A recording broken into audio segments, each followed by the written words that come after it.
escucha. No temas, Dios está en control. La tristeza no se extiende hasta 100 años. Con la prueba, la salida Dios dará. La alegría se esconde tras penas, como el sol tras las nubes al llover. Pero es leve esta tribulación. La mañana es oscura cuando el alba está a punto de brillar a coronar. Cuán difícil entender el porqué de las cosas que permite Dios. Es mejor vivir en su voluntad. Ya la prueba se irá, como nube al pasar. Se disipa y el sol vuelve a brillar.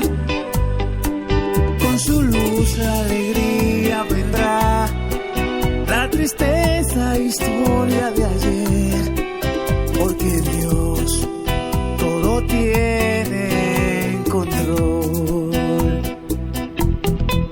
Tu almohada es testigo de las lágrimas que derramas y no te dejan dormir. Te desvelas durante las noches y te sientes en soledad. Clama al Padre, Dios contigo siempre está. Ya la prueba se irá, como nube al pasar. Se disipa y el sol vuelve a brillar. Con su luz la alegría vendrá, la tristeza historia de ayer, porque Dios todo tiene en control. Ya la prueba se irá, como nube al pasar. Se disipa y el sol vuelve a brillar. Con su luz la alegría vendrá, la tristeza historia de ayer, porque Dios todo tiene en control. Suena Shalom, Abraham Herrera. Sin empujar a nadie, ya la prueba se irá, como nube al pasar. Se disipa y el sol vuelve a brillar. Con su luz la alegría vendrá, la tristeza historia de ayer, porque Dios todo tiene en control. Porque Dios todo tiene en control. Y es que Dios todo tiene en control. En control.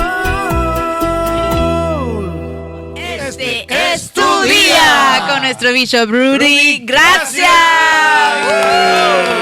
Good morning. Bueno, que Dios les bendiga. Estamos bajo agua aquí en Miami hoy, pero felices, ¿verdad? Porque sabemos que todo así lo que se manifiesta en lo natural también es un reflejo de lo espiritual, y creemos que viene una lluvia tardía, una lluvia de Dios, una lluvia de bendición en el nombre de Jesús. O sea que estamos animados, motivados, bendecidos y armados en el nombre de Jesús. Peligrosos. Y peligrosísimo. Y listos para responder muchas de sus preguntas. Así que desde ya le pedimos que empiecen a redactar sus preguntas, pero preguntas que desaten sabiduría, por favor. Yes. Preguntas fuertes. Yo quiero que hoy le saquemos el jugo al Bishop Rudy Gracia. Así que vayan preparando sus preguntas y... Este puso a la gente ahora con un diccionario enciclopédico. Qué abusadorcito, A buscarte esa pregunta capicúa. Es que al bicho no le gustan esas preguntas que son que como que no dicen nada, no te llevan a ningún lado. Entonces vamos a pedirle a la gente que nos manden preguntas como tienen acostumbrados, preguntas bibliocéntricas, pero fuertes. Y bueno, mientras preparan sus preguntas, vamos a ir con las actualidades de las iglesias y las noticias que tenemos acá. Y es que Maná es el servicio social que da apoyo, alimento a cientos de familias en nuestra comunidad. Icon, que es un servicio especial para teenagers y pre-teenagers. Es para esos niños que están en esta difícil etapa de transición donde sienten que no pertenecen a ningún grupo. Hemos creado un espacio para ellos, para afianzarlos en su propósito. Es importante que entendamos que las estadísticas nos enseñan que toda persona que viene al Señor en esa edad, en ese lapso de tiempo, usualmente permanece en el Señor hasta el día de la muerte. Aún se alejaran durante el curso de su vida, vuelven otra vez al Señor. Y es la edad entre los 10 a los 15 años, más o menos. Tenemos que entender que la Biblia exonera de pecado mientras el niño está en la inocencia. Y se considera que la edad de accountabilidad, cuando comienza ya la conciencia plena de lo que es el bien y el mal en un niño, está entre los 10 a los 15, obviamente. Entonces, o de 10 para arriba. Algunos lo ponen en 9 años. Lo importante es que entendamos que si no alcanzamos esa generación, que no es muy adulta para estar entre los adultos de la iglesia y muy niños para estar entre otro grupo. Entonces, si nosotros no lo alcanzamos, se nos pierde toda una generación futura. O sea que esta noche va a ser un bombazo, va a ser una bendición. Nos hemos estado preparando para esto. Icon va a ser un ministerio poderosísimo. Y desde ¿qué hora estamos aquí? Desde las 7:30. Desde las 7:30 tenemos literalmente cientos de niños, ¿verdad?, que van a estar aquí. Ajá. Y va a ser un ministerio desde el principio extremadamente versátil. No va a ser algo aburrido, sino que vamos a tener actividades cada 20 minutos. Vamos a hablar la palabra, pero la vamos a hablar de una manera creativa y vamos a hacer que los niños se diviertan un montón. O sea que si tú eres un papá, estás invitado a venir. Puedes venir con tu hijo. Y una de las cosas que debemos recordar a los padres es que ellos no manejan. Usualmente a esa edad no se maneja. Si los padres no nos ayudan, entonces no tenemos éxito en lo que tratemos de hacer con ese lapso de edad, ¿verdad? Así es. Entonces necesitamos ayuda de los padres, los tíos, los abuelos, los hermanos, a que nos traigan a sus hijos para que nosotros podamos sembrar una palabra que perdurará toda la eternidad. Amén. Es un esfuerzo bien, por así decirlo, bien intencional, bien dirigido, porque tú sabes que tus hijos están en el punto ahí de que si lo agarra alguien, ellos buscando identidad, ahí lo perdiste. Exacto. Y ahí los puedes ganar también. Y como dice el Bishop, o sea, de ahí es para toda la vida. Ese esfuerzo va a darte frutos para toda la vida. Y tenemos que entender que ahora mismo hay una guerra entre los padres con las escuelas, porque se acaban de dar cuenta de la cantidad de basura diabólica, pervertida, inmoral que están enseñando las escuelas hoy en día. Y esto no comenzó ahora. Esto viene de mucho tiempo atrás. Lo que pasa es que al enviar a los niños a la casa y los niños estar en línea y los padres estar al lado de ellos, se comienzan a dar cuenta de todo este adoctrinamiento diabólico que está aconteciendo en las escuelas, especialmente en los Estados Unidos. Y por eso es que hay una guerra en este momento entre los padres y los educadores o maestros. Los maestros. Una cosa muy interesante es que tienen hasta un programa de transexuales o de drag queens leyendo historias a los niños pequeños. Y los padres le han declarado la guerra, y en el nombre de Jesús, yo creo que esto es algo que no podemos rendirnos y que tenemos que tener victoria sobre ello. Amén. Amén. Y por eso nosotros hemos querido prestar nuestros recursos para comenzar a combatir esto desde el ángulo de la iglesia. Bueno, otro tema es que la estatua de Thomas Jefferson, uno de los padres de la patria estadounidense, primer autor de la Declaración de Independencia, o sea, estamos hablando de alguien importante, dejará de presidir la sala de juntas y del Ayuntamiento de Nueva York por su supuesto pasado esclavista. Principal autor de la Declaración de Independencia en 1776 y tercer presidente de los Estados Unidos, 1801-1809. Nada de esto tiene que ver con racismo, absolutamente nada. Nada. Esto es destruyendo cualquier orgullo patriótico con el fin de instaurar un supuesto mejor nuevo sistema llamado comunismo. Hoy en día la democracia es horrible, los Estados Unidos está pervertido, todo es un desastre, los héroes de la patria ya no lo son, pero todo esto está planificado y es algo sistemático para poder derribar el orgullo patriótico y poder abrir todos los bordes y convertir este país en un país comunista. O sea, que se entienda que nada de esto tiene que ver con racismo, porque aún todo el mundo, los sacerdotes tenían esclavos en ese entonces porque era aceptable socialmente. Los hombres de fe lo tenían. Bueno, y quizás no lo maltrataban, pero eran esclavos, Bishop, ¿verdad? Que a propósito de eso, yo pensé lo mismo que pensaste. O sea, aquí todo el mundo, o sea, esa era la práctica. Yo estuve en Carolina del Sur, en la casa de un pastor muy amado, Steve Bowen, y su casa tenía una plantación de algodón. Y él me enseñaba, mira, aquí mis abuelos tenían, aquí era que vivían los esclavos, todo. Y es un hombre que, imagínate, que ama la libertad, que reconoce eso y sabe que eso era una condición que se vivió en el mundo entero. Y todavía, tristemente, hay personas que viven bajo esclavitud. Aún nosotros los caribeños tuvimos esclavos, gente que trajeron de África a trabajar. Aquí en cierta manera trajeron asiáticos a trabajar, etcétera, etcétera. En todos los lugares del mundo se estableció este tipo de práctica. Y si vamos a juzgar, ¿verdad? Aún en la Biblia se habla de esclavos y el pueblo hebreo tenía esclavos. O sea, si vamos a juzgar, que creo que eso es lo que se está persiguiendo detrás de eso.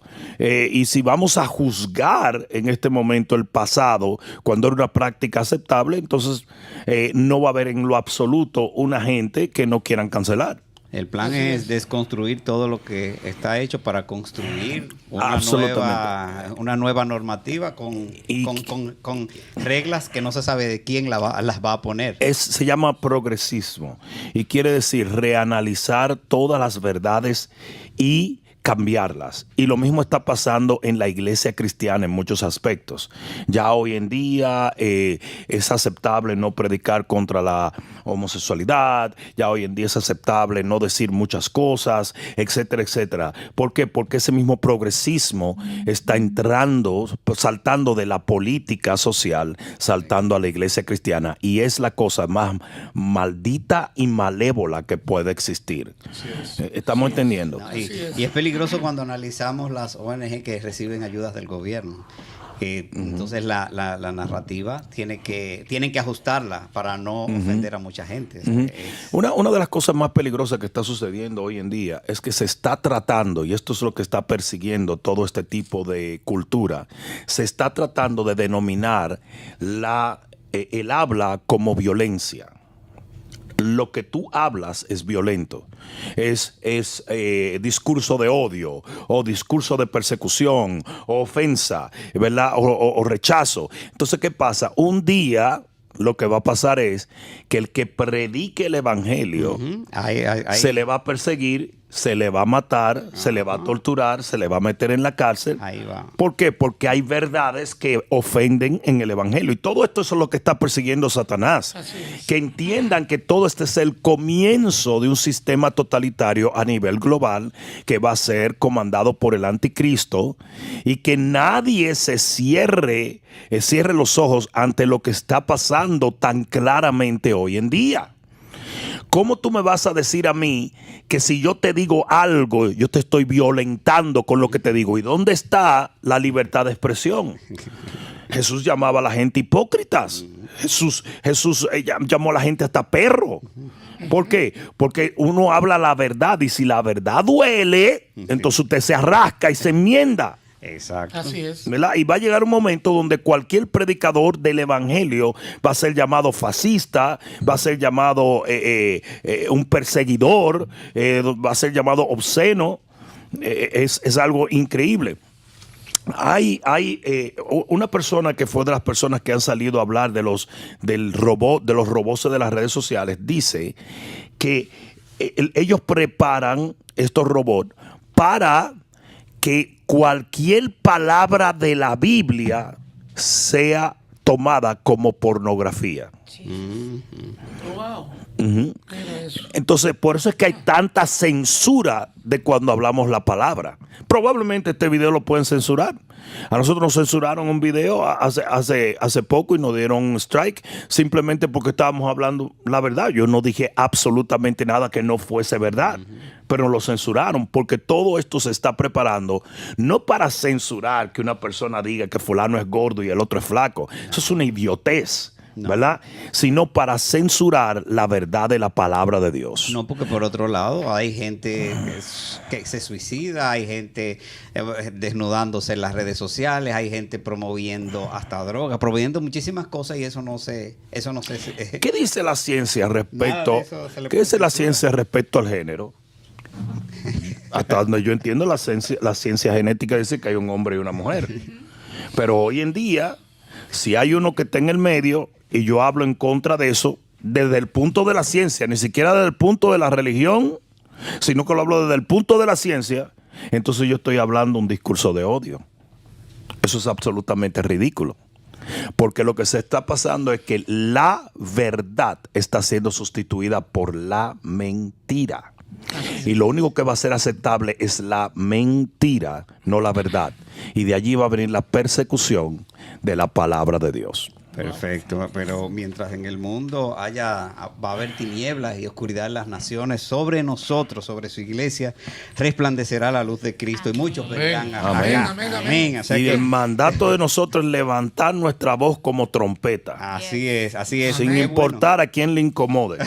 Qué bueno que tenemos palabra de Dios cada semana, tenemos personas que están recibiendo lo que estamos haciendo y te Así es. pedimos que te envuelvas en esto, que te envuelvas en compartir la palabra, porque tal vez a ti no te cuesta, pero es de mucho valor cuando compartes la palabra, cuando le das like a las publicaciones que hacemos, cuando le pones un comentario, te pedimos que te suscribas, que actives la campanita para que la palabra de Dios corra y el nombre de Dios sea glorificado. Mira, yo escuché a alguien que sabe mucho sobre el robot de las redes sociales y dice que si cierto número de personas activan la campanita de notificación, el robot, aunque tenga que censurar, no quita el video. O sea que increíblemente cuando la iglesia hoy se activa en las redes sociales, estamos extendiendo el evangelio a través de las redes sociales.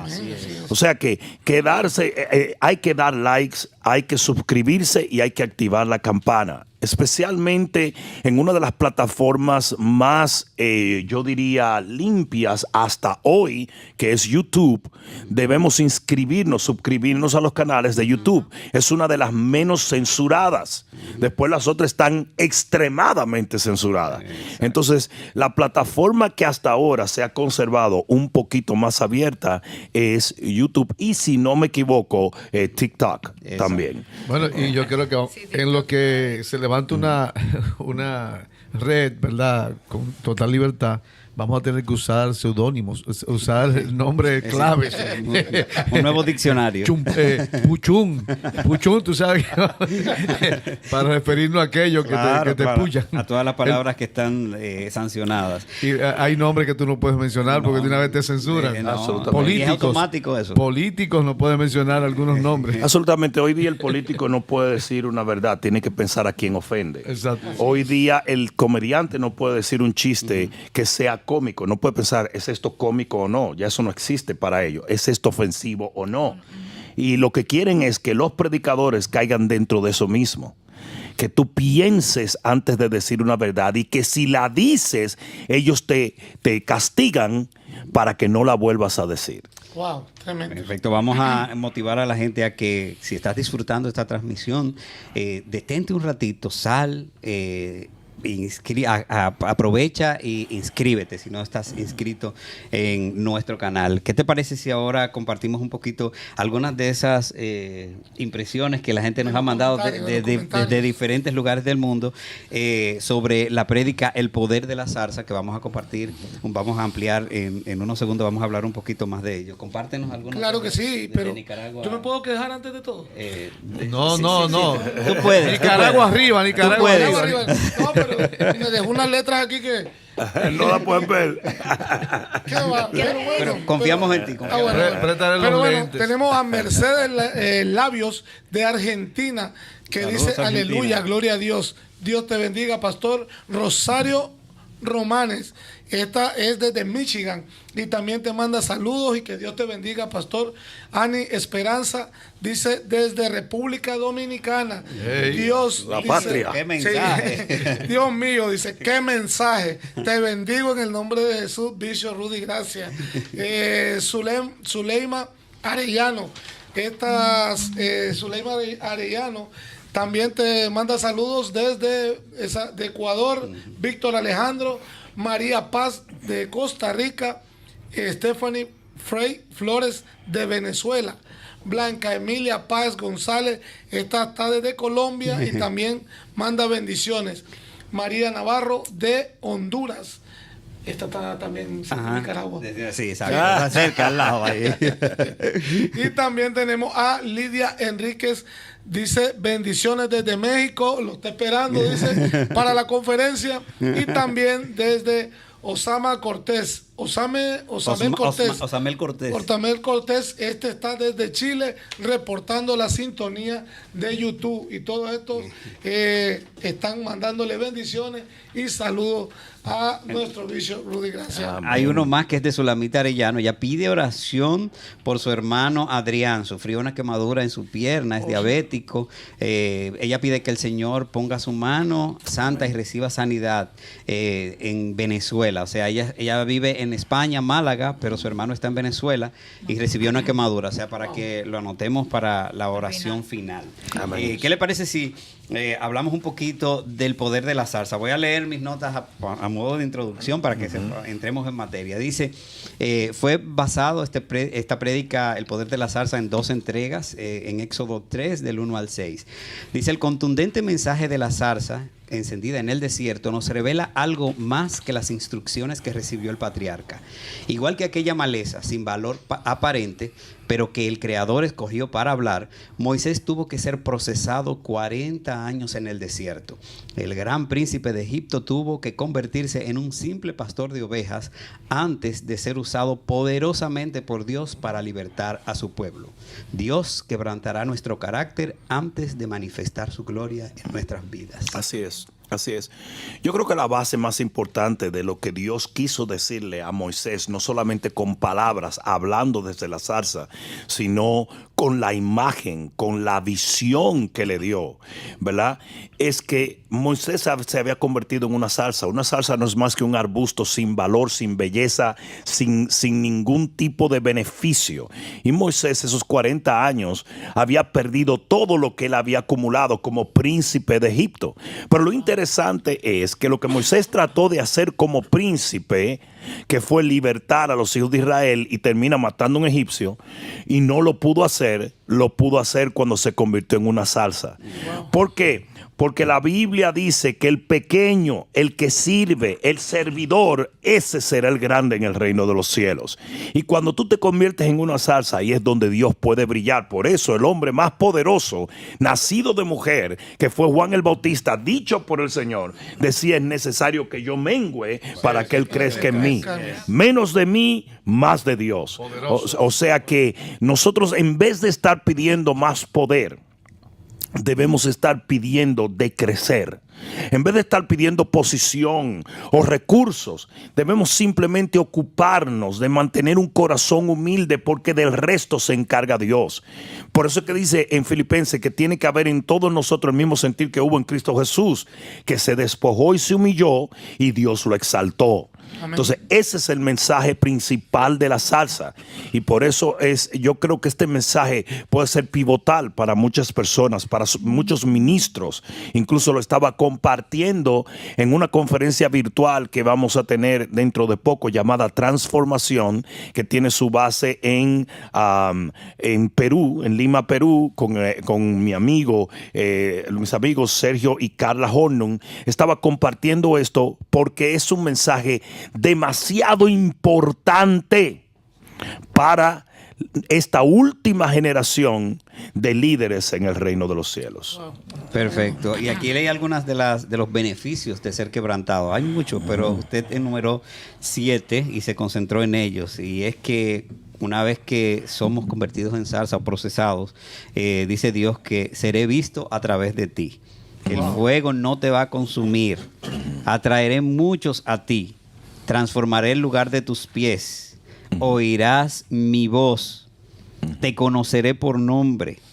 Y ahora que eres zarza, vas a ser un libertador. Amén. Como le pasó a Moisés. Amén. ¿Puede hablar un poquito más de lo que no pudo? Eso fue lo que él quería hacer. Él quería ser un libertador. Y él sintió que Dios lo había llamado para eso. Pero arrancó en la chuleta. Exacto. En la carne.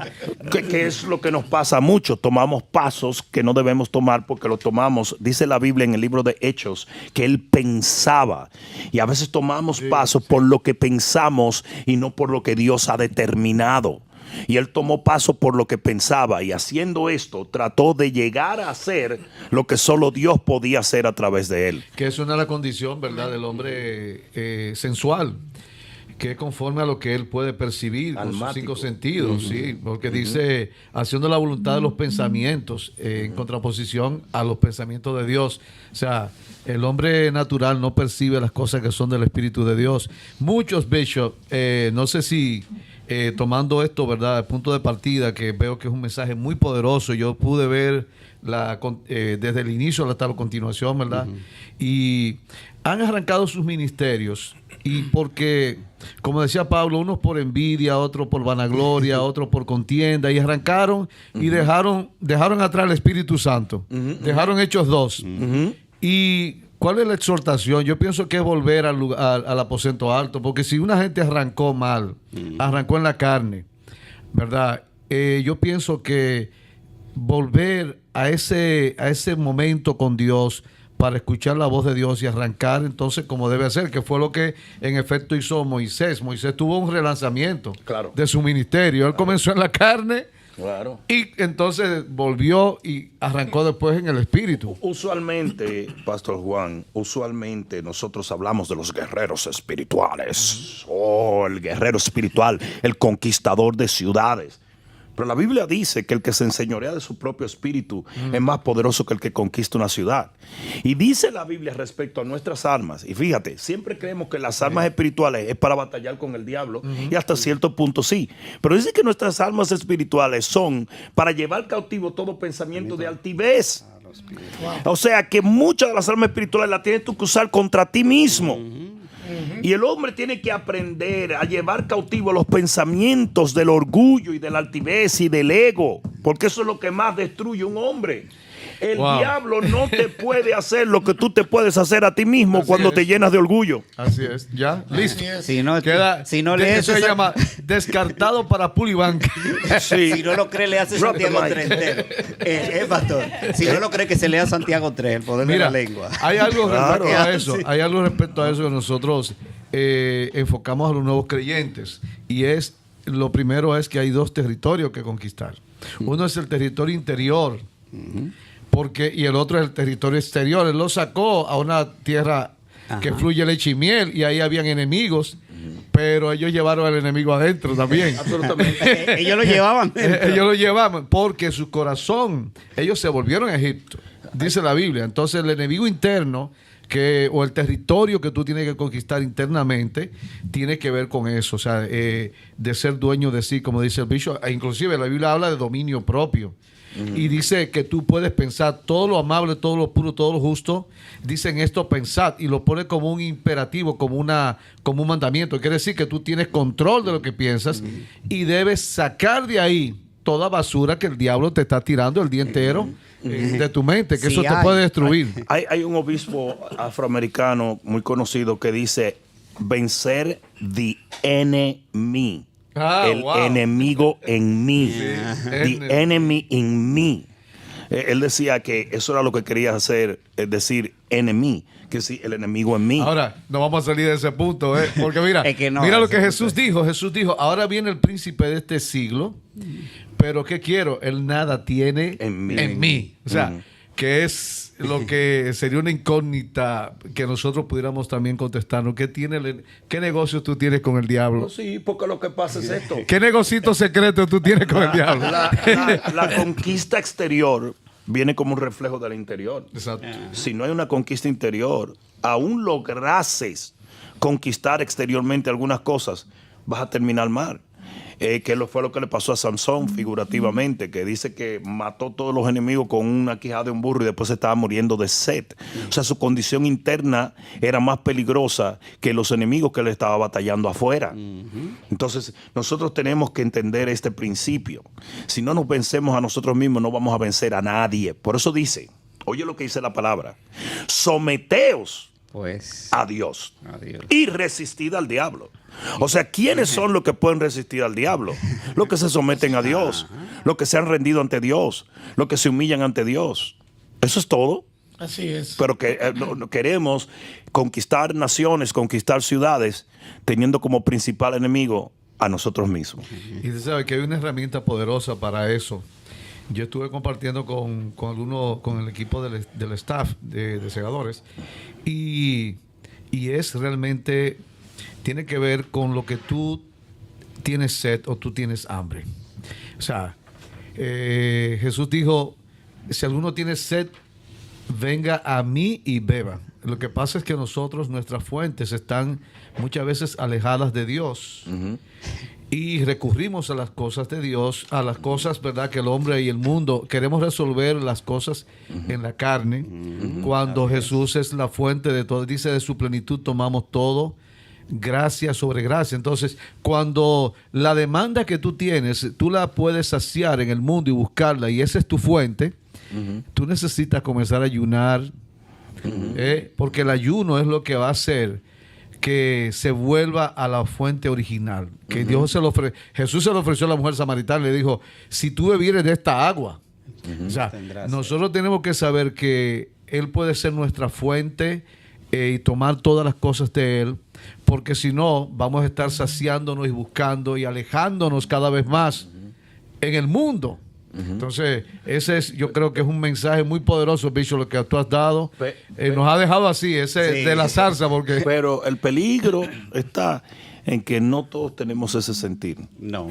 Y debido a que no todos tenemos ese sentir, muchos están en peligro. ¿Qué fue lo que dijo el libro de Filipenses? Tiene que haber este mismo sentir en ustedes. Y porque vivimos hoy en una sociedad que exalta al hombre por encima de Dios. Son amadores de sí mismos. A eso se deben las redes sociales. A eso se debe que todas las mujeres se tiran fotos y los hombres también. Eso es admírenme, apláudanme, soy grande, he logrado grandes cosas. Aún los ministros están en eso.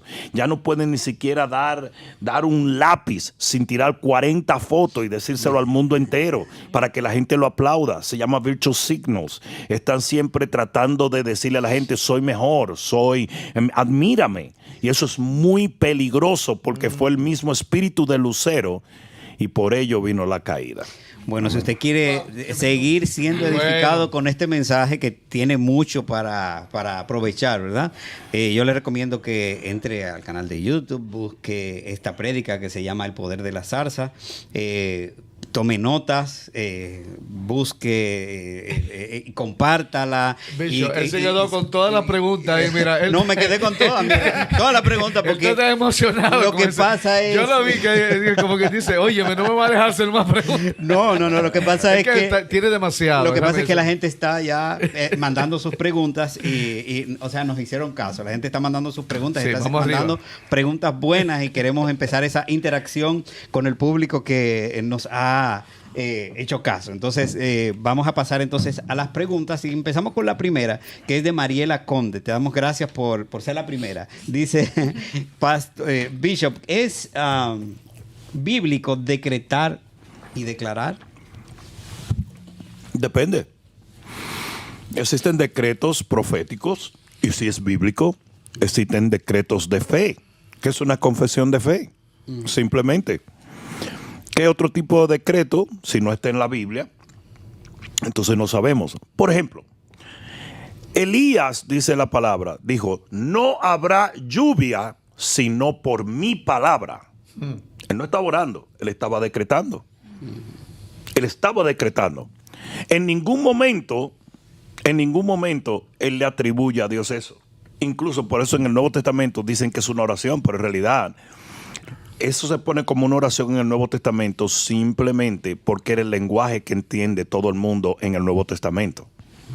Pero eso fue un decreto profético y un decreto en fe. Entonces sí es bíblico. Sí es bíblico.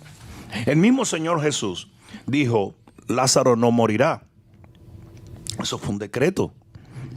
Eso fue un decreto. Y así vemos muchos hombres de Dios haciendo decretos, ¿verdad? Y también sentencias. Uh-huh. O sea, Pablo dijo, ya yo decreté, ya yo juzgué tal cosa y ya dije lo que iba a hacer. O sea, nosotros, si nosotros sabemos quiénes somos. Claro. Somos, dice la Biblia, somos, Él nos hizo para Dios su Padre. Y si tú lo crees, es un asunto de fe. Reyes y sacerdotes. ¿Qué hace un rey?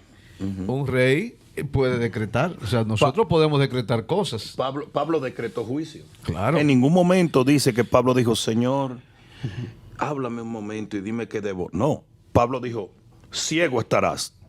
Eso fue un decreto de juicio.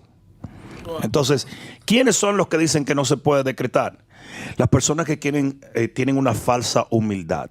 Oh, no, eso es muy pretencioso. Nada de lo que la Biblia te da es pretencioso. Lo que es absurdo es no hacer lo que la palabra te otorga. Si usted no quiere su herencia, entonces eso es problema suyo. Pero no me diga a mí que no ejerza la autoridad que Jesús me dejó simplemente porque te ofende a ti. Sí. Al que le ofende eso es porque, como dice el pastor Juan, no tiene la fe o la autoridad. Pero si usted tiene la fe y la autoridad, decrete en fe, decrete en el nombre de Jesús. Amén. Pastor Juan, Aleluya. tiene la próxima pregunta. Sí, tenemos la pregunta de Liz González. Bendiciones, Pastor Rudy, y a todos cuantos, del grupo, A todos los que están aquí. en la iglesia.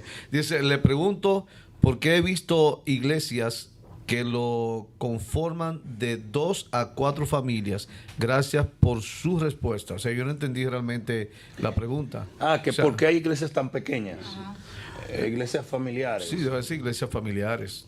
Dice que esos grupos se pueden llamar iglesias, porque conforman ok. de 3 a 4. Bueno, sí se puede llamar iglesia. Pablo, no sé si es Pedro o Pablo, que dicen a la iglesia que está en tu casa. Que está en tu casa, evidentemente una casa. Sí, la iglesia que está en tu casa sí se puede llamar iglesia siempre y cuando tenga la estructura bíblica de una iglesia. O sea, no es lo mismo un grupo de hogar un grupo de oración, un grupo de lectura bíblica a una iglesia, porque una iglesia tiene que tener un presbiterio, por decirlo así, tiene que tener los ministerios, tiene que haber un pastor, tiene que haber... no que yo me leí 3 libros y creo que soy pastor. El pastor tiene que ser ordenado por el presbiterio. Es que hoy hay un relajo muy grande con eso. La gente se hace voluntario al ministerio y la Biblia no dice eso. La Biblia dice claramente que es Dios el que constituye los 5 ministerios, y Pablo habla una y otra vez de lo que es imposición de manos por el presbiterio. Entonces, si usted se autollamó, revísese. No sé si alguien me está entendiendo. Porque está violando la autoridad. Es como que de repente yo empiece a ejercer medicina y venga la Junta Médica de los Estados Unidos y dice: ¿dónde está tu licencia para ejercer medicina? Ah, no, es que a mí se me ocurrió un día que yo había leído 3 libros y estoy operando hígado. Te van a meter preso. Y lo mismo pasa. ¿Cómo predicarán si no fueren enviados? Eso, ¿no lo dice eso la Biblia? Así es. ¿Cómo predicarán? A ti hay que enviarte. Ah, pero que a mí me envió mi primo. No. Él es parte de un presbiterio. Tiene que ser una autoridad. Claro. Tiene que ser una autoridad. Y es por eso que hay mucha gente que está ejerciendo ministerios sin ser efectivo y sin ningún poder. Porque en este reino no hay voluntarios. Hay voluntarios para otras cosas, porque están los ministerios de servicio. Y para tú predicar el evangelio y compartir la palabra, no necesitas que el presbiterio imponga manos sobre ti. El gadareno fue y le contó a su familia lo que Jesús había hecho.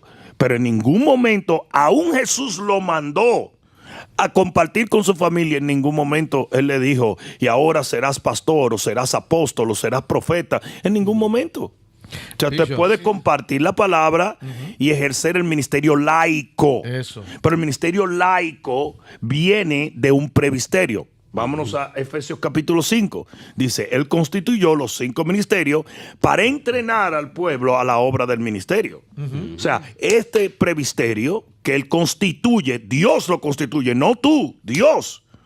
Constituye ese presbiterio para enviar a esto a hacer la obra del ministerio. De plano, es un equipo, generalmente hay un apóstol o un obispo que comisiona y envía pastores. Por ejemplo, nuestras iglesias comenzaron en una casa. Sí, claro. Nosotros comenzamos, pero ya teníamos una preparación. O sea, tú estudiaste en la escuela bíblica en Christ for the Nation. O sea, nosotros estudiamos en un instituto bíblico en Santo Domingo. Y siendo jovencito comenzamos con 2 o 3, pero lo que había ahí era iglesias. Lo que había ahí en ese grupo de personas. Ahora, una persona que nosotros enviamos a grupos de células en los hogares va a manejarse bajo un nivel de unción y de autoridad, que es la que nosotros le estamos delegando. No son pastores, están ejerciendo un ministerio laico y están conectados a la iglesia central. Entonces, que dicho sea de paso, puede darse el caso el que el obispo diga: bueno, no, pero yo quiero abrir una iglesia por ahí. Entonces, quizá lo que comenzó como un grupo de célula puede en algún momento, con la dirección del obispo, ser la semilla de una gran iglesia en esa zona. Pero mira cuál es la gran diferencia en el tiempo de antes. En el tiempo de antes, los pastores y obispos, los hombres de Dios, oraban: Señor, yo necesito mandar a alguien a África. Yo vi el dolor que había allí. Y de repente Dios mandaba una pareja que le decía: pastor, estamos dispuestos a ir donde tú nos envíes. Y entonces el pastor decía: gracias, Señor, te envío a África. Así es el movimiento misionero bíblico. Pero hoy no. Hoy viene un tipo y le dice al pastor: mira, me voy a abrir una iglesia allí en un Winn-Dixie que hay allí. Y el pastor le dice que no. Y ellos dicen: no, pues mire, usted es un endemoniado. Y eso es lo que está pasando. Está al revés la cosa. El que tiene que enviarte es el presbítero. El presbiterio te envía, no tú. Y por eso es que hoy hay más iglesitas pequeñas que en cualquier otra cosa. En un shopping mall hay 5. Porque ellos se enviaron, no lo envió un presbítero. ¿Quiere decir que toda iglesia pequeña o toda iglesia familiar no es de Dios? No, yo no estoy diciendo eso. Pero asegúrese que usted está en orden bíblico. Y como el pastor es el pastor, no empieza a hablar en contra de él porque tiene que mantener algo que falta mucho hoy en día en el pueblo cristiano, que es la ética. No hay ética. No hay ética porque no hay accountabilidad, no hay, ¿cómo se dice accountabilidad? No hay Rendición de cuentas. rendición de cuentas. Okay. Tú puedes empezar un departamento de policía. Claro, pero dispuesto a ir preso. Exacto. Tú puedes empezar un departamento de policía. No. Tú puedes empezar una clínica. Está preso. No, Tú puedes empezar una firma de abogados sin ser abogado. Ay, mi madre. Tú puedes empezar una firma de ingeniería y arquitectura sin ser ingeniero o arquitecto. Todo eso da cárcel, bicho, por donde quiere. Claro. Pero, El evangélico no. pero, tú puedes empezar una ganga. Una bueno. pandilla. Sí. Hay muchas iglesias que son pandillas, son gangas, pero no son instituciones bíblicas ni reconocidas Espérate, por Dios. esto yo lo voy a grabar. Eso está fuerte. Esto yo voy a ir ahorita y Eso lo voy a está grabar. fuerte. Eso yo lo copio ahorita. Sobre todo porque hay muchos archivos Nunca, secretos güey. pastorales que tienen ustedes de aquel lado, tienen que trabajar con ellos. Los papeles. Archivos secretos de los pastores. papeles que del ministerio. Exacto, que algún día sabremos, pero que yo sé que hoy en día ustedes tienen que cubrir la iglesia, tienen que cubrir la iglesia, o como mismo lo dicen.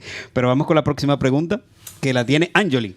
María Hidalgo Hernández pregunta, ¿se puede perder la salvación? Algunos dicen sí, otros dicen que no. Si por favor me lo explique. Saludos desde New Orleans. Claro que sí.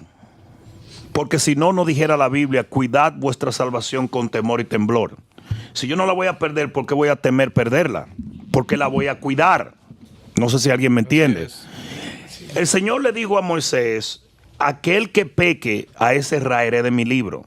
Y el capítulo 22 del libro de Apocalipsis dice que hay una manera de que tu nombre sea quitado del libro de la vida, y es si le agregas o le quitas a la palabra de Dios. Ahí van dos. Dice que su nombre será quitado del libro de la vida. Claro. El libro de Hebreos dice que si usted conoció al Señor y usted se aleja voluntariamente, ya no queda más sacrificio por su pecado. Y si no queda sacrificio por su pecado, usted va a morir en su pecado. Entonces, Esa es la palabra de Dios. Estamos hablando de la Biblia. absolutamente. ¿Creo yo que Judas era salvo? Yo lo creo, porque él echaba fuera demonios. Y la Biblia dice, o sea, creo que él era redimido, porque la Biblia dice que solo podemos echar fuera demonios por el Espíritu Santo. Y el Espíritu Santo no puede venir a habitar en un odres viejo, sino en un odres nuevo.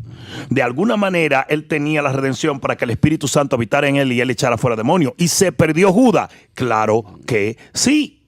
La blasfemia del Espíritu Santo es precisamente lo único que no se perdona. Y es porque el Espíritu Santo es el que te trae al Señor, dándote la convicción de justicia, juicio y pecado. Si tú voluntariamente rechazas lo que el Espíritu Santo hizo, esa es la blasfemia del Espíritu Santo. La blasfemia del Espíritu Santo no es un día sin conocer al Señor decir algo malo contra el Espíritu Santo, que claro, no debes de hacerlo. Pero toda persona que no conoce al Señor blasfemó contra el Padre, el Hijo y el Espíritu Santo. Bishop, y lo triste es ver doctores en divinidad, teólogos, haciendo programas por televisión y las redes sociales, confirmando que tú te puedes suicidar, que no hay problema. O sea, cuando la Biblia habla expresamente en contra de eso. O sea, ¿cómo tú le puedes dar licencia a una gente para matar? Porque eso es, aunque es homicidio, es matar también, lo que es auto, ¿entiendes? Destrucción. Entonces, ¿cómo ellos esa teología los lleva a ellos a esas conclusiones totalmente al margen de lo que la palabra de Dios dice? Y el autor de la palabra, de las 2/3 partes del Nuevo Testamento, el Espíritu Santo, pero Pablo fue quien le escribió, nos deja claro, o sea, y los otros apóstoles nos dejan claro eso, de la condición que la salvación se puede perder. Y ellos insisten que no, bajo el concepto, ¿verdad?, calvinista. Claro. O sea, nosotros vemos que eso ha traído más mal que bien, porque una gente justificando una acción basado en lo que ellos dicen puede cometer un grave error. Hubo un hombre que muere y llega al infierno, y esto fue un hombre muy serio, un hombre de Dios, y dice que pasó un día entero en el infierno. Y él dice, y esto obviamente no es doctrina, pero vale la pena hablarlo, y dice que de repente le pasó una persona, ¿verdad?, por el lado, gritando, y decía, y él le dijo, ¿qué te pasa? Y dijo, ando buscando el pastor que me engañó y me hizo llegar aquí. Wow. Ay, ay, ay. Y ahí es donde está el problema. Hay muchos pastores que se han convertido en cheerleader. Ellos creen que tienen la responsabilidad de animar al pueblo. Usted no tiene la responsabilidad de animar al pueblo. Usted tiene la responsabilidad de instruir y velar por el alma de su pueblo. Y si hay algo que puede dañar el alma, usted no puede consentir en eso, porque usted tendrá que darle cuenta a Dios un día. Por eso que no debemos ser dogmáticos, entonces seríamos religiosos. En cada punto donde hay divergencia, es bueno ir a las Escrituras y dejar que el Espíritu Santo nos guíe y que nos confirme, porque dice la palabra de Dios, como le decía el apóstol Pablo, ustedes no son de Dios, ustedes tienen que tener la convicción en ustedes mismos, porque todo es un asunto de fe. ¿Por qué no hablan en lenguas ni creen en las cosas del Espíritu ni en los milagros? Porque no creen, porque el Espíritu se recibe por fe. El don de profecía, úsese conforme a la medida de la fe. El don de lengua, conforme a la fe. Todo es conforme a la fe, y si no tienen fe, te están enseñando a que tú seas un incrédulo, y la Biblia dice que el que no creyere no será salvo, dice la palabra. O sea, todo lo que es en contra de la fe, recházalo. Mejor sé crédulo. Eso es. Y debo de asentar, para aterrizar la respuesta, esto. Voluntariamente tú aceptas la redención en Cristo Jesús. Voluntariamente la pierdes. Es como si Dios le hubiese ordenado al pueblo de Israel que entrara en sus habitaciones y pusiera la sangre del animal en los dinteles y en las puertas, y tú voluntariamente abrieras la puerta y te salieras de ahí. ¿Qué hubiera pasado con eso? Por su decisión, esa persona hubiese muerto con los egipcios. Sí. ¿Ok? Entonces, voluntariamente aceptamos al Señor, voluntariamente rechazamos al Señor. Wow. Muchas gracias, María, por tu pregunta. De ahí Así pasamos es. a otra María. Sí, María Belsario. Dios le bendiga a todos. La pregunta es, las madres que pierden un hijo desde el vientre, ¿los veremos y los conoceremos en el cielo? Absolutamente, sí. Y la palabra habla de esto. Cuando David se le muere su bebé, ¿verdad? Él dijo, yo no puedo, tú no puedes venir a mí, pero yo voy a ir a ti. Wow. Y David sabía para dónde él iba. Él iba a la presencia de Dios cuando muriera. Entonces, fíjate, cuando un bebé muere en el vientre, muere dentro de y cuando un niño muere, mueren dentro del cuadro de la inocencia, de la etapa de la inocencia, y por tanto no se le adjudica pecado. Y ese niño va a la presencia de Dios.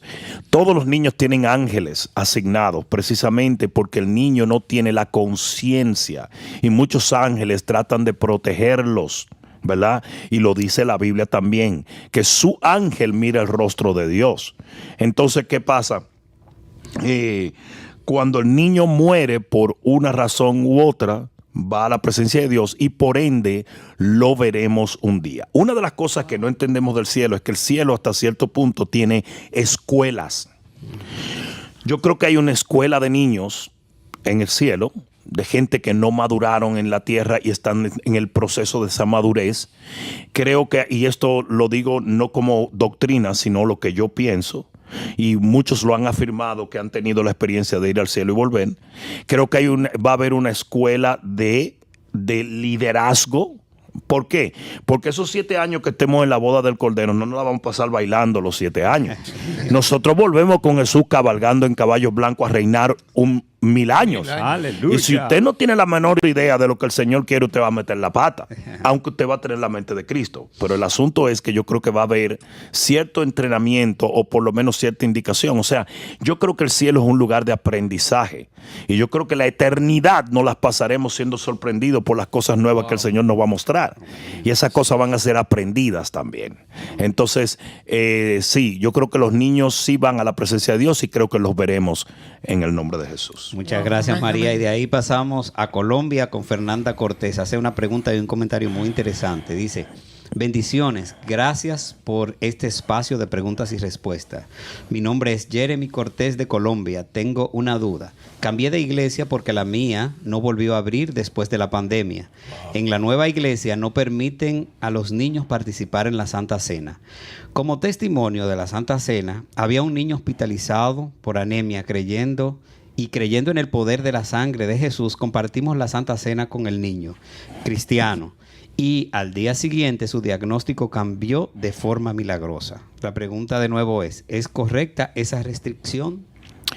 Lo que pasa es que cada papá va a poner ciertas restricciones en su casa. El vecino mío no educa a sus hijos como yo educo a los míos. Entonces nosotros no podemos llegar a una iglesia y decirle al pastor lo que él tiene que establecer.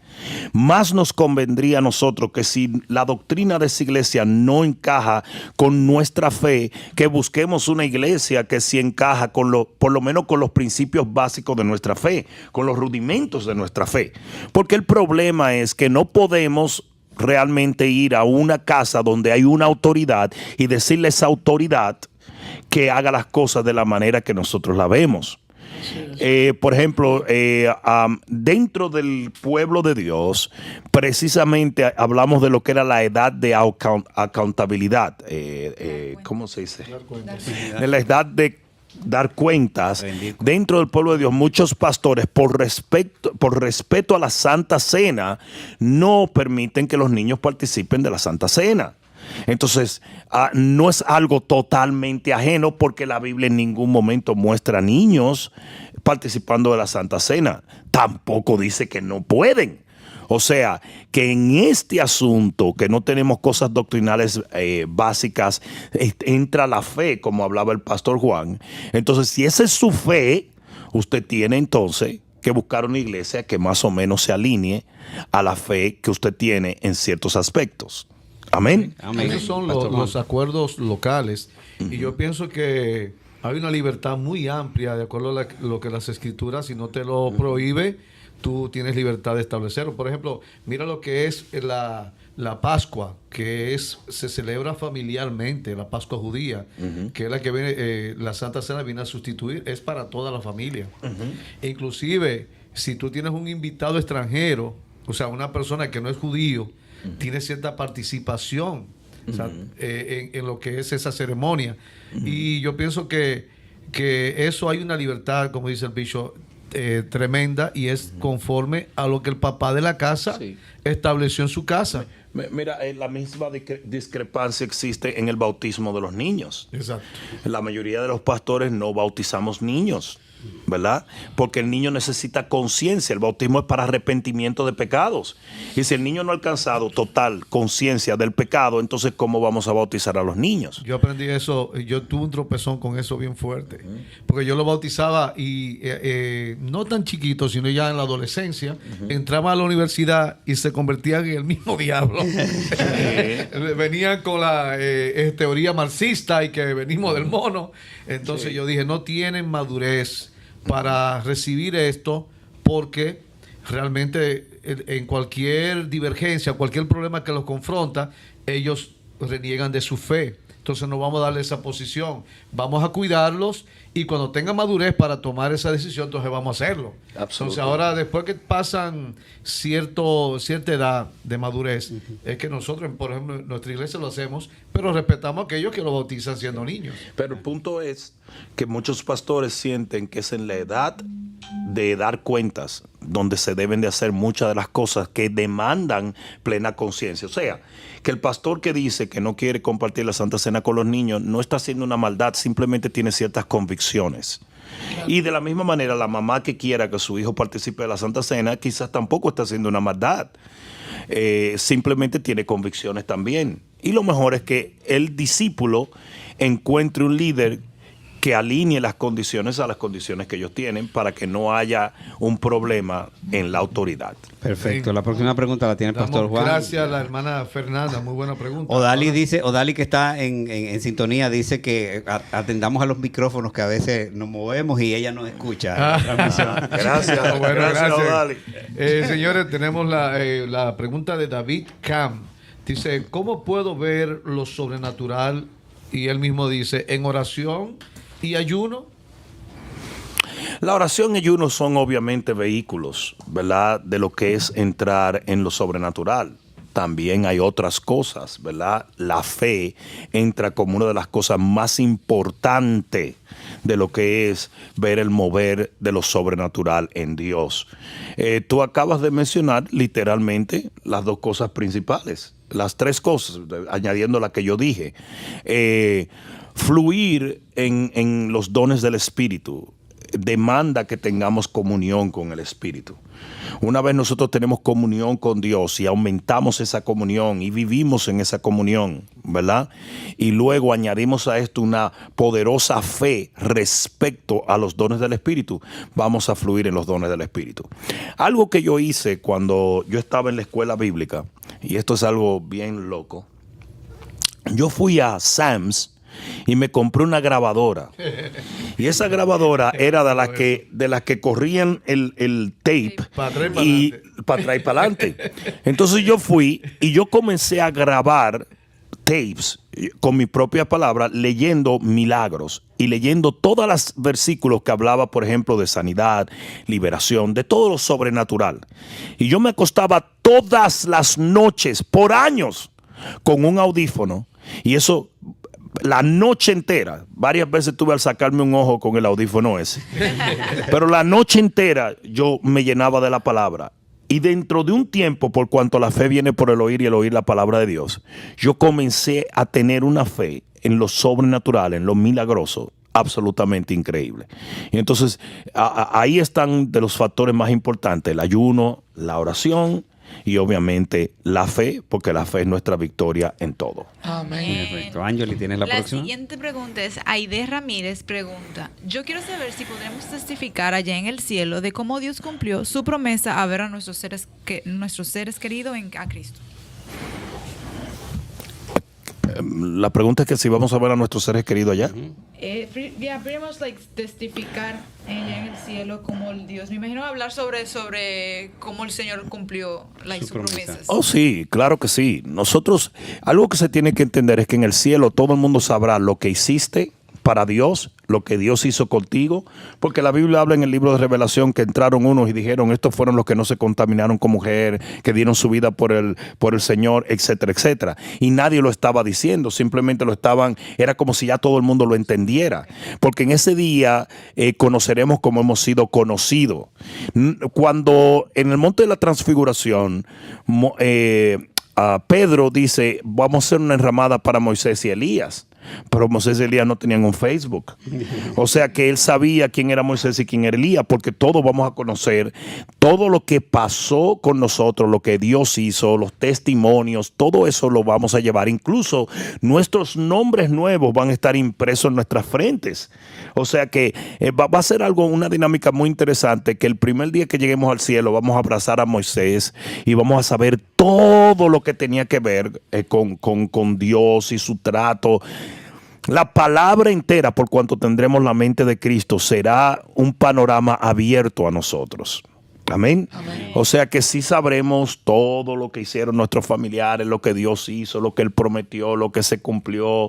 Todo esto se sabrá cuando estemos en la presencia del Señor.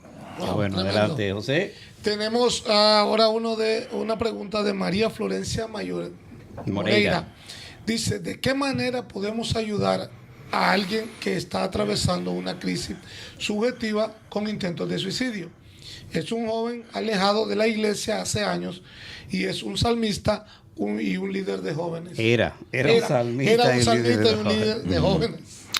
Yo creo que en este tipo de cosas tan radicales se tiene que enfocar de diferentes ángulos. Por ejemplo, está el ángulo espiritual, que obviamente es el más importante, como el orar por la persona, el darle la palabra. Todo esto tiene que ver mucho con poder sacar a esa persona de ese valle provocado por el enemigo.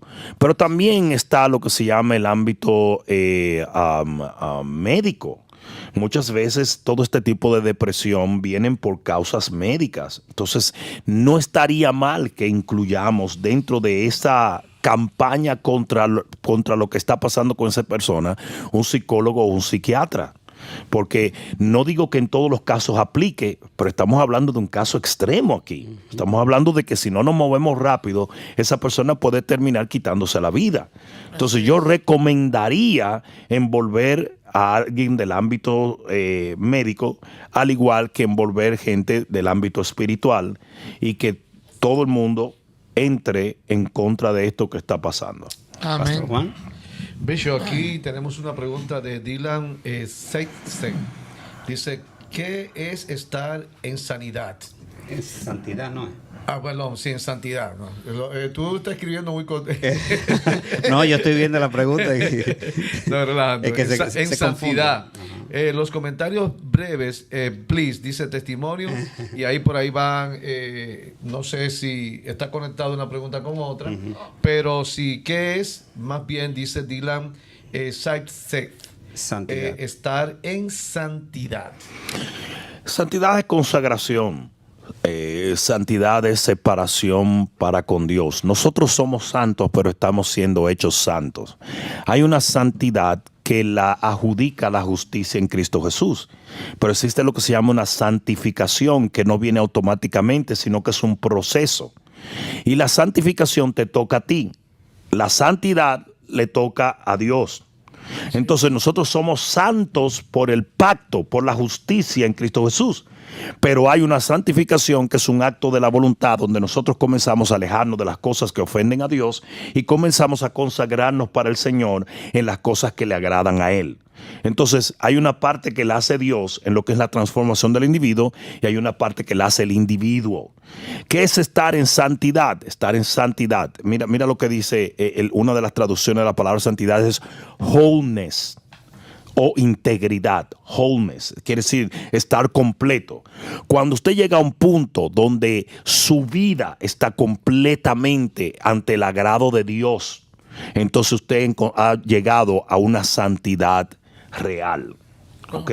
Entonces, santidad es simplemente, en cuanto a nosotros nos concierne, acto de la voluntad para consagrarnos a Dios, apartándonos de las cosas de la carne, del mundo y del diablo, para entrar en las cosas que agradan a nuestro Rey. Bishop, y conectando esto también con la pregunta del hermano, ¿verdad? De cómo estar en ese nivel de unción. El hermano, creo que fue David, que dijo anteriormente, dijo ayuno y oración. Y en la oración, como mencionaste, y la fe, en la oración también tiene que ver con ese nivel, y el ayuno, el resultado de santidad. Sí. Entonces, igualmente, fíjate cómo está conectado manifestar el poder de Dios y andar en santidad. Está muy conectado. Y la tercera cosa también. ¿Cuál será? Que yo dije la fe, pero en este caso la palabra. Porque dice la Biblia, santifícalos en tu verdad. Mientras más tú lees la palabra, dice que con la palabra hay un lavamiento, ¿verdad? Entonces, fíjate qué interesante que estás conectando esos dos puntos. Estás conectándolo todo ahí, que es no solamente el movernos en lo sobrenatural, sino en la santificación. Entra también lo que es el ayuno, la oración y la lectura de la palabra. Y hay un punto también, que en la oración, evidentemente, dijimos oración, pero la oración en el Espíritu. No es lo mismo orar en el Espíritu, porque yo entiendo que orar en lenguas, creo que es la apertura a lo sobrenatural. Cuando podemos ejercer la fe, por eso Pablo decía, yo oro en lenguas más que todos ustedes. O sea, una persona que está queriendo estar en santidad, queriendo estar ungido por Dios, porque dice la palabra del Señor, seré ungido con aceite fresco. Dios tiene una fresca unción cada día. Es una persona que tiene sus ayunos programados, Bishop. Ya, sobre todo si tú ves, yo siempre le digo a la gente, si se te están yendo los ojos, hazte un ayunito. Si se te está yendo la lengua, porque la lengua se va también, tú quieres algunos líos. Hazte un ayunito. Si se te están corriendo los pies y tú te estás metiendo hazte un ayunito, o sea, vuelve. Entonces, la oración en el Espíritu, como dijimos, ayuno, oración, Bishop dice, ¿verdad? Palabra, fe, que está todo conectado en eso. Entonces, la oración para el ámbito sobrenatural, para poder oír la voz de Dios, entender lo que Dios quiere que nosotros hagamos y manifestar el poder de Dios también en nuestras vidas, creo que el orar en lenguas es básico para poder ser edificados. Absolutamente. Y que se entienda que la razón por la cual el ayuno santifica es porque el ayuno mata uno de los 3 apetitos de la carne. Apetitos de la carne son el sueño, el sexo y la comida. Sí. Y el ayuno lo que hace es que le dice a la carne menos de ti para que haya más de Dios. Amén. Y por eso santifica el ayuno. Angeli. Bueno, esta fue ya nuestra última pregunta. No se preocupen, las demás personas que escribieron la vamos a guardar para el programa siguiente. Pero antes de terminar, queríamos compartir un testimonio de alguna persona que escribió. Su nombre es María Selva. Y ella dijo, querido pastor, usted sanó a mi nieta hace 5 años y 6 meses. Usted tenía ese día el Espíritu Santo derramando sanidad y gracias por su gran amor. Amén. Amén. Oramos, pero el que sana es el Señor. Sí, y bueno, tenemos también... Vamos a dejar la oración para después de la pregunta. ¿O vamos a hacer la pregunta ahora? O esa ya era la última pregunta. Dispara, Me dispara. gustó como te dijo. Hace falta ese toque así, pero de femenino, pero con autoridad. Con autoridad. Se hizo así, pero ya esta era la última pregunta. Ahora sí. Vamos, Angeli. La oración, tenemos algunos pedidos de oración. Yeah. Uno es Joel Padrón. Dice, pastor, necesito ayuda. Tengo mucha perturbación en mi cabeza. ¿Cómo me gustaría que usted orara por mí? Tengo 6 meses al borde de la locura. Si necesito ayuda, si me podría ayudar. Amén. Orar. Amén. También otra persona estaban pidiendo por sanidad. También Amén. normal. Amén. Cuando el Señor iba a sanar a un hombre que tenía la mano seca, Sí. le dijo, extiende tu mano. Yo quiero que tú extiendas tu mano a lo que tengas por delante, sea la computadora, sea el teléfono, como un acto de fe. Y en este momento yo voy a extender mis manos, vamos a extender nuestras manos hacia donde tú estás. Y Padre, en el nombre de Jesús, nosotros reprendemos todo espíritu de locura. Óyeme bien, Satanás. Te echamos fuera de la mente, del alma de esta persona. Padre mío, ahora te pido, sana completamente sus emociones. Libértalo de todo cautiverio. Ahora yo tomo autoridad en el nombre poderoso de Jesús y echo fuera todo espíritu que ha venido a perturbar a este hombre. Ahora mismo, Satanás, te vas en el nombre de Jesús. Fuera en el nombre de Jesús. Fuera en el nombre de Jesús. Escucha, hombre de Dios, no terminarás en locura. Eres libre en este momento por esta palabra. Y yo decreto en fe que ese espíritu nunca más volverá a oprimirte en el nombre de Jesús. Porque hoy el Señor te hace libre en el nombre de Jesús.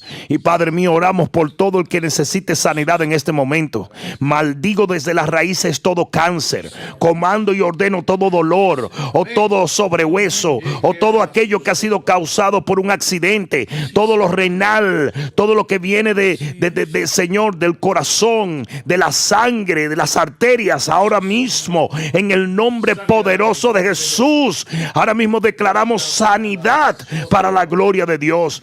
Lo declaramos libre en el nombre de Jesús, sano por la palabra de Dios y por la autoridad que el Señor nos confiere en el nombre de Jesús.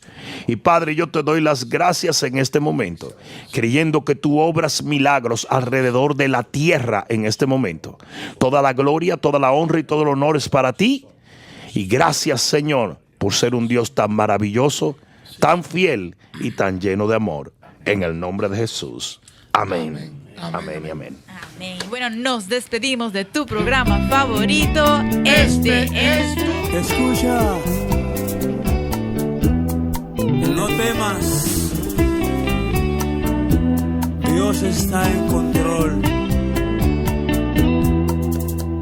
La tristeza no se extiende hasta 100 años. Con la prueba, la salida Dios dará. La alegría se esconde tras penas. Con como el sol tras las nubes al llover, pero es leve esta tribulación. La mañana es oscura cuando el alba está a punto de brillar a coronar.